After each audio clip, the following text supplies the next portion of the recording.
You saw the blueprint. Now I'll tell you exactly why the Ole Miss Rebels can be the 2023 version of the TCU Horned Frogs. You are Locked On Ole Miss, your daily podcast on the Ole Miss Rebels, part of the Locked On Podcast Network, your team every day.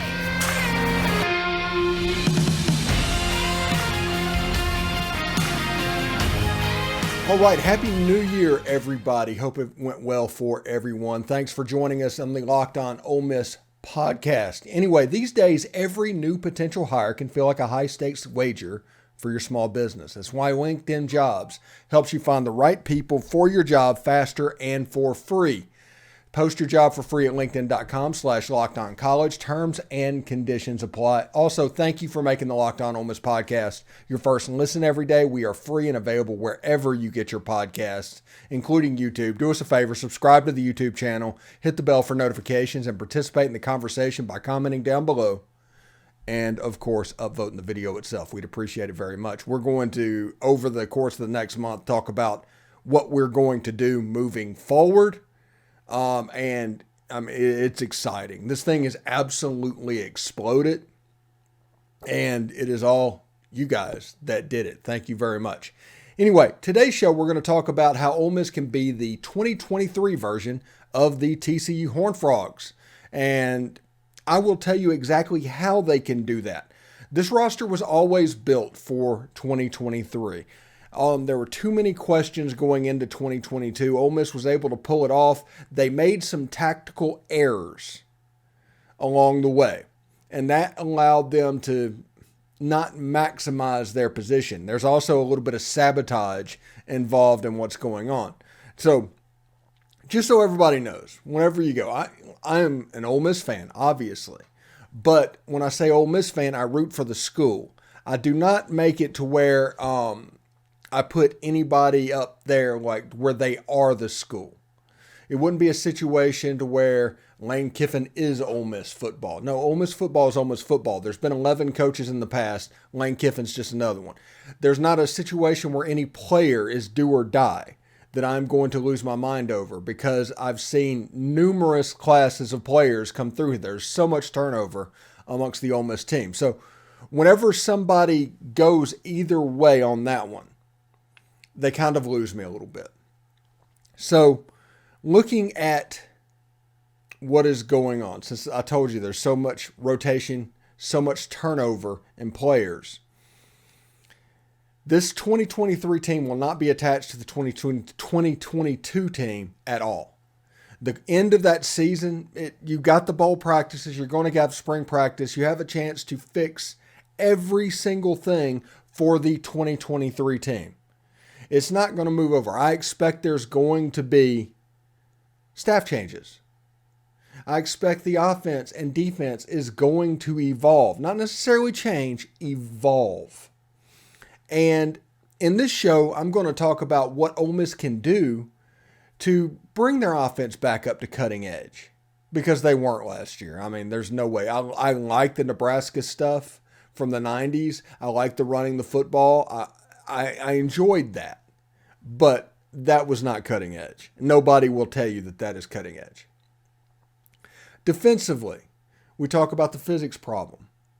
We saw this weekend exactly probably the direction that Ole Miss should go, honestly. And we'll talk about that in the second segment, because what TCU did with the 3-3 stack over the course of the weekend was amazing. They basically lined up in bare front against a team that wanted to play smash mouth football, and they couldn't do it. They attacked. They were violent. It was just beautiful to watch. So when everybody's talking about Garrett Riley as an assistant coach, I don't want Garrett Riley. I want the defensive coordinator. I like what they were doing. I want to do some of that. They made Michigan's vaunted run offense, the Joe Moore offensive line of the year, look pedestrian at times. Now, Jim Harbaugh figured some stuff out, even though they were getting destroyed at the line of scrimmage, and was able to scheme some plays to really make that game a drunk game. But overall, the defense did their job, and they did it with defensive line play and secondary play. Not so much the second level. And if that sounds familiar and in a familiar system to be into, that's because it's true. Ole Miss has traditionally struggled recruiting linebackers. But I'm going to say a few things in this episode that I think Ole Miss needs to do. And if they do this, they have a chance to roll in 2023. I like Jaxson Dart as a quarterback. If you listen to the show, you have no doubt of that. I've been very high on him since the beginning, and towards the end of the season, he got a lot better. So if you take the first year as a starting quarterback, that's Matt Corral 2019 under Rich Rod in a run-first offense, Jaxson Dart in 2022 under Lane Kiffin in a run-first offense, Jaxson Dart probably had the better year. Now, does that mean that he's going to go off and leave Matt? I don't know. I know that from right now, after his sophomore year, he has a leg up on Matt Corral career-wise. Decisions that were made, everything. If we would not have played this quarterback competition charade throughout the first month of the season, he would be even better right now. That's the reason I look back at that charade and it's like, no, this needs to stop. So offensively, we have talked to Bill Flowers several times during the season, and he mentioned that this route tree, the combination of this offense, the donut-sized hole in the middle of the field needs to go away. It's a problem. It means that linebackers can tee off on your run game. So when you saw those inside zone plays against Texas Tech not working, it's because the linebackers did not have to worry about what's behind them, what's to the right of them. They could just attack the line of scrimmage. And as you saw, the offensive line got whooped whenever there was no indecision going on. See, the trick with this offense is it's an RPO offense. So when everybody says they have trouble pass blocking, it's true, because on every play they run block. Because on every play there's a run tag, and you have to decide whether or not. If the quarterback holds the ball, they're going to get through. It's set up. A run block is a more violent, more attacking posture than a pass block. Pass blocking is about absorbing. Run blocking is about attacking. And those attacks make it easy to shed, makes it easy to move on. So you have to run an RPO, and it has to be relatively quick. Whenever you start doing second and third level RPOs, it can be problematic because of the timing that can exist on the offensive line. Now, John Garrison has his work cut out for him. He needs to do it. But this team needs to pass block better, and they probably need to incorporate some pass blocking in their normal schemes. Again, this offense has a chance to be really good. The second leading freshman rusher in the history of the SEC behind Herschel Walker is in that backfield. It's going to be fun. Wide receivers, you have all conference players. You have 5 stars, and you still have Jordan Watkins, Jalen Robinson, and all these other guys that can pop up as well. Jeremiah Dillon, I love him. Larry Simmons, going to be a really good player. So the pieces are in place to do it. They schematically need to figure out how to maximize them. And honestly, all they would need to do is go back to 2020 offense to maximize this what this offense is doing. That's it. That's all they have to do. Now, another thing before we take our break real quick is they have to play more players. Everybody is going to say there's a roster problem, there's an issue. No, there's not. You're not giving recruited players that are more than talented enough to do it a chance to do it on the game stage. They're set back in the back. And part of that, I believe, and this is just my opinion, is they run 2 fields at practice. So the number of players up on field 1 are less than it normally would be. So maybe Lane Kiffin doesn't see these players live getting the reps and doing what they need to do because they're down on the bottom field and they have to earn promotion to the top field. Maybe that's an issue. The reps there, they need to be turned loose. What you're playing is 35 players. You need to be playing 50, period. You need to find 15 more players that are going to play in games from August to December. That's what you need to do. Whether necessarily you think they're ready by these last 2 years standards or not, they need to play anyway. And that'll prevent the team from wearing down later on in the season. That'll also increase your depth if there's some injuries, like the Auburn situation from 2021. You will be all right. Anyway, I want to tell you right now, today's episode is brought to you by LinkedIn Jobs. As a small business owner or hiring manager, you know that success in 2023 all depends on the team members you surround yourself with.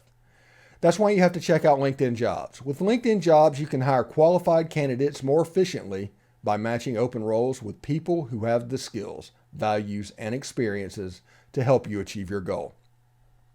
So go in there, create a LinkedIn profile. You can see online the template to do it. They're all over the place. But LinkedIn Job helps you quickly attract qualified candidates to your open jobs with targeting tools. They go beyond resume data by using insights from your job post company and their 875 million profiles to put your post in front of the most qualified candidates. Identify those most qualified candidates on LinkedIn Jobs and connect with them fast and for free. It's why small businesses rate LinkedIn Jobs #1 in delivering high-quality hires versus leading competitors. LinkedIn Jobs helps you find the qualified candidates you want to talk to faster. Post your job for free at linkedin.com/lockedoncollege. That's linkedin.com/lockedoncollege to post your job for free. Terms and conditions apply.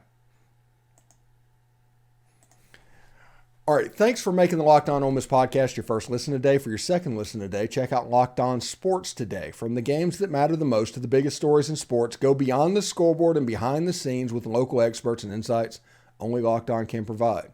Locked On Sports Today, available on this app, YouTube, and wherever you get your podcast. All right, we talked in the first segment some things, especially offensively, that Ole Miss needs to do moving into 2023. And if they do that, they will be positioned to be the 2023 TCU. Everybody's going to point to Ole Miss's schedule at Alabama, at Georgia, at Mississippi State, at Auburn, and that's the SEC plays, at Tulane. Yes, it's going to be difficult, but if you are as good as you want to be, that won't matter. That the schedule really only matters if you're a 7-5 team. If you're on the cusp of being able to go to a bowl. If you are a 9-win team, you're pretty much a 9-win team, whether or not that schedule exists. Now, are they going to be hard games? Yeah. The SEC West with Georgia, yeah, it's going to be difficult. Is it going to be what we think it is right now? No. Every single season in preseason we do is like wins and loss going through the schedule. And every single one, it never turns out like we say it will. It just will. At this point, last year we talked about how LSU could never make it because of all the transfers and everything going on. They ended up going on to Atlanta and winning the West. We talked about Alabama and how this could be the best team in the history of the Nick Saban teams. And this team didn't make the playoff, even though Alabama's played for like 6 of the last 7 national championships.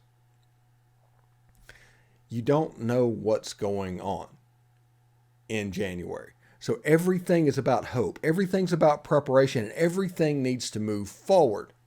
Now, if you do the things you need to do right now, it will maximize September, October, November, December.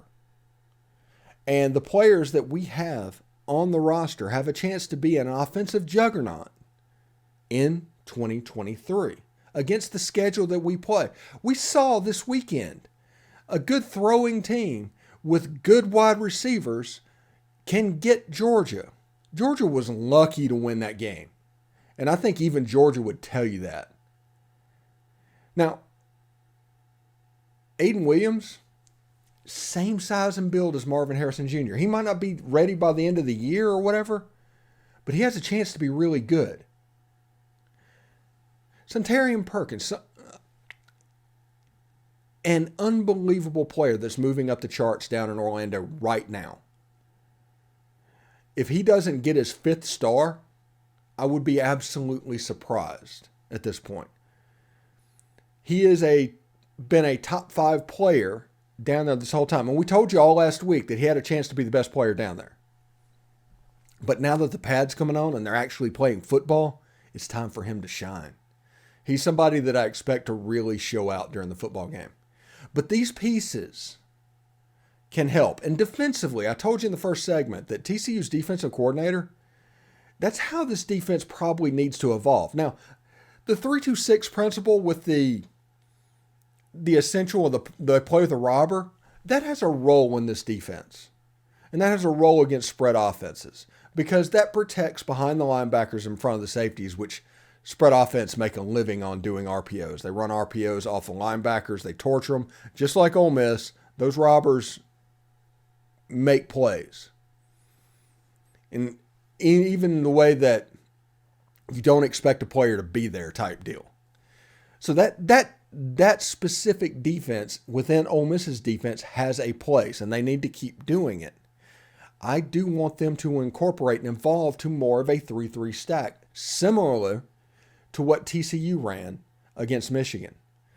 You played a team that has run the ball all year, just ran over people, even bragged about playing smash mouth football. All of that stuff over and over again. TCU won't be able to do it. Play a 3-3-5 against us. You won't be able to succeed. TCU was able to stand up. And they were able to fit runs. And they made that part of the offense difficult. Like I said, Jim Harbaugh figured out some stuff because he's actually a decent football coach, despite what some people say. But he schemed some yards up because they were about to get boat raced in that game. TCU deserved to win that game. TCU was the better team that night. And that defense, you could just see that Michigan's offense was surprised that this 3-3-5 was able to cause so much havoc on their offensive line, which was the number 1 offensive line in the country. It's important. This is the evolution. You can take that 3-3-5, you can build it around Suntarine Perkins. He's the future of that defense. Build it immediately. Design that free roaming place defensively to where you can maximize what he does. Send him after the quarterback. Let him cover. Let him just play football because whenever he does that, there's not many people in this country that are better than him. You have your thumper in Jeremiah Jean-Baptiste. You have Austin Keys, which has a little bit of size as well. Ashante Seastrong has a chance to be a real player at the second level. Take a J.J. Pegues, have him lose 10 pounds, and move him out to one of the ends. Let Cedric Johnson have the other. Fill the linebackers up behind them, and let's play football. That's what this defense needs to do. It's there. It is all there. Everybody's going to talk about 3-man front, 4-man front. That's bunk. You saw this weekend what a 3-man front effectively played can do against a power running team.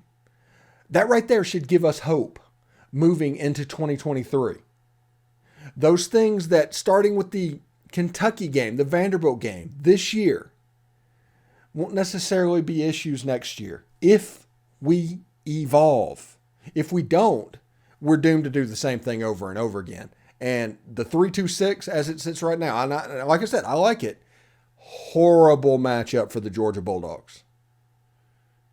Like, that's a game that has a chance to get completely out of hand. Horrible matchup. So we need to find a way to evolve. A lot of this stuff that we do 3-2-6 wise is basically play normal 3-3 and normal 3-4 type schemes with undersized personnel. That happens some. So the evolution may not be as drastic as you think it is. I mean, they have a chance to be pretty good defensively. I think Suntarine is going to change this defense even as a freshman. Think Tony Connor, the impact that he had in 2013 and in 2014. that is the type of impact that Perkins is going to have on this defense. I mean, it is a really, really big deal for him. Anyway, today's show is brought to you by BetOnline. BetOnline.net is your number one source for sports betting information, stats, news, and analysis. Get the latest odds and trends of every professional and amateur league out there. From pro football to college bowl season to basketball to World Cup, we have got it all at BetOnline.net. If you love sports podcasts, you can even find those at BetOnline as well. We're always the fastest and easiest way to get your betting information.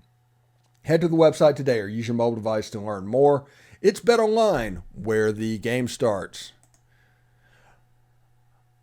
Also, thanks for making the Locked On Ole Miss podcast your first listen every day. We are free and available wherever you get your podcast, including YouTube. So do us a favor, subscribe to the YouTube channel, hit the bell for notification, and participate in the conversation down below in the comment section and upvoting the video. We'd appreciate it very much.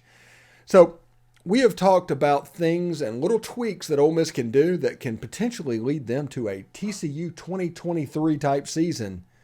And it isn't hard to get there. Now, Ole Miss has Alabama and Georgia. That's difficult games, but it's not hard to get to there. Good players. Improve the offense. Just go back to what they were doing in 2021. That's all you have to do offensively. Defensively, evolve. Do what TCU was doing with the 3-3 stack against Michigan. If you do that, you'll be all right as well.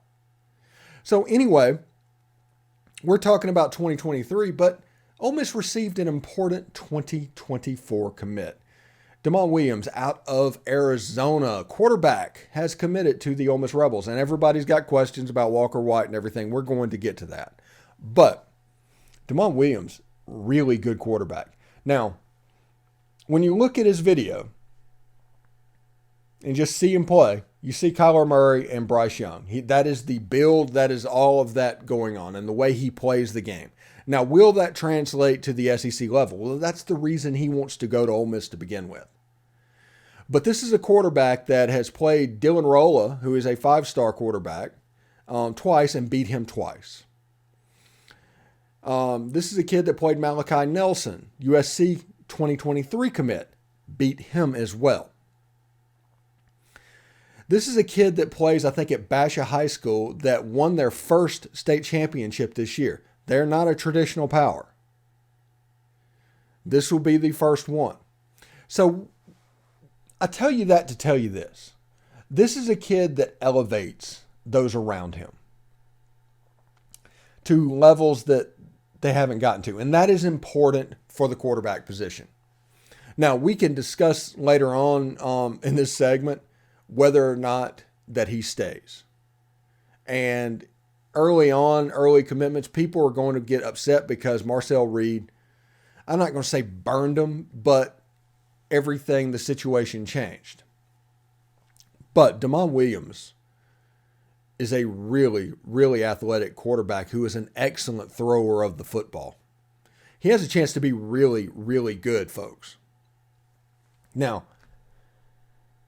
here's the question and here's the problem that Ole Miss has. This episode is essentially, can Ole Miss be 2023 TCU? That is this episode. Well, if that happens, that means Jaxson Dart went off. Absolutely went off. And if that happens, his potential to go into the NFL draft is up there. I know we're thinking about what's going on and they're just trying to see what's happening and trying to read the tea leaves a little bit. And they assume that Jaxson Dart is going to be here through 2024, just seeing what's going on. But if Jaxson Dart improves from year 1 to year 2, the way that Matt Corral did, there's not going to be a year 3 for him. If there is, that year 3 could be special. It just absolutely could, because the kid's got all the tools in the world. But we'll see how it goes next season. Ole Miss starts off against Mercer. That's a great get your feet wet game against the Mercer Bulldogs. But then they have Georgia Tech, Tulane, Alabama, LSU, Arkansas, Auburn. There's a 6-game stretch in the middle of the season that'll be difficult. So if Jaxson Dart navigates all of that and has a huge year, there's a chance he could go pro. I mean, we don't need to pretend otherwise. I know if people take the data point of 2022 and move that forward, if he does 2022 and does not get better at all, he'll be here until he graduates. But if he takes a jump and takes that's the way football works. So it's important for Damon Williams, and everybody should be excited about him. He's a really good player. But again, he's not here, or he would be a true freshman starting in 2024. That's the situation that I'm curious about. Now, Walker White. I honestly believe that Ole Miss is going to try and recruit both of them. I don't think they're going to get both of them, but they're going to try to get both of them. And that is because they missed last year and they missed this year on a quarterback. Just didn't sign one, period. And knowing that tells me that I don't think they're going to cut bait with somebody that's been to campus like 6 times. They're going to try and get him where he needs to be, and hopefully he'll commit as well. Because we'll say that, Ole Miss isn't going to sign both of them, but Alabama does. Does everybody remember when Tennessee got Peyton Manning? Brandon Stewart was in that class. Top quarterbacks, it doesn't matter. Walker White is going to look here and say, Damon Williams, okay, decent quarterback, but that's not going to affect anything. So we will see exactly how it goes. But a really good quarterback pickup for the 2024 class to join Jordan Lockhart as 2 4-stars. There's blue chip after blue chip being added in high school recruiting. Even this class where they only signed 12 players, like 8 of them are 4-stars. Good classes. Now, we need to see exactly what we can do. And much like this show, recruiting and everything else is going to evolve based on needs. We're just not going to assume that it's not. But we'll see exactly what happens. If they do these things going up to the 2023 season, evolve the defense, go back to the 2021 offense, with the players that they have in place, they have a chance to have a special year. Everybody's going to talk about roster problem. That roster problem is self-inflicted. People aren't getting played. And I think it is because of the way they practice, to where Lane Kiffin's up on the first field with the starters, a smaller group, and the younger players are down at the second field. I think we need to find 15 more players to play early in the 2023 season. It'll help them stay fresh. It'll help them against Mercer to get them game reps. It'll help with depth. You won't have a situation like Auburn 2021, period. Should be a really good day. Anyway, thanks for making the Locked On Ole Miss podcast your first listen today. For your second listen today, check out Locked On Sports Today. From the games that matter the most to the biggest stories in sports, go beyond the scoreboard and behind the scenes with the local experts and insights only Locked On can provide. It's Locked On Sports Today, available on this app, YouTube, and wherever you get your podcast. Hey, I hope everybody had a good time. This is a fun episode. I've been excited about this one for 2 days. So it was really fun to do. I hope everybody enjoyed it, and I will see you tomorrow. Thank you.